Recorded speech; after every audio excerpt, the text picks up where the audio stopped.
Ugrili yuzlar, toshma toshadigan yuzlar, allergiyasi bor yuzlar, qizarib ketadigan yuzlarga zo'r tavsiyam. Ugrili yuzlar har doim so'rashadi-yu, nimaga quruq yuzlarga ma'lumot beryapsiz-da, ugrili yuzlarga ma'lumot bermayapsiz deganlarga.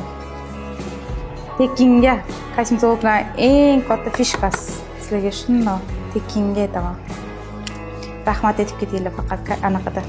Kommentariyada rahmat belgisini yozib ketinglar. Rezultati zo'r. Xullas, ugrili yuzlar, toshma toshadigan yuzlar, allergiyasi bor yuzlar, qizarib ketadigan yuzlarga zo'r tavsiyam. Shunaqa yuzlar so'radi mendan, ugrisi bor yuzlarga nima maslahat berasiz hozirda?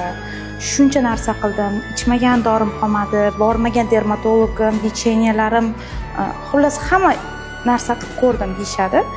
Eng zo'r narsa metragil olasiz, aptekadan oddiy metragil uy sharoitida.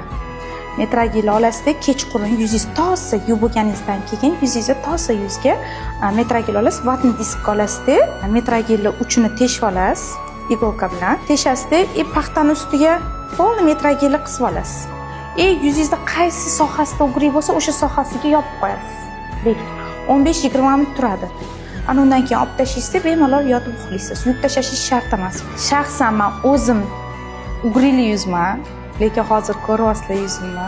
Hech qanaqa ugri yo'q, chunki men ham xuddi shu narsani uyda qilaman.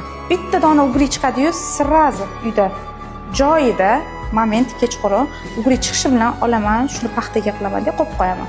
Ertalabgacha ugridan asar qolmaydi. Endi bu menda, chunki meni yuzim o'sha o'rgangan.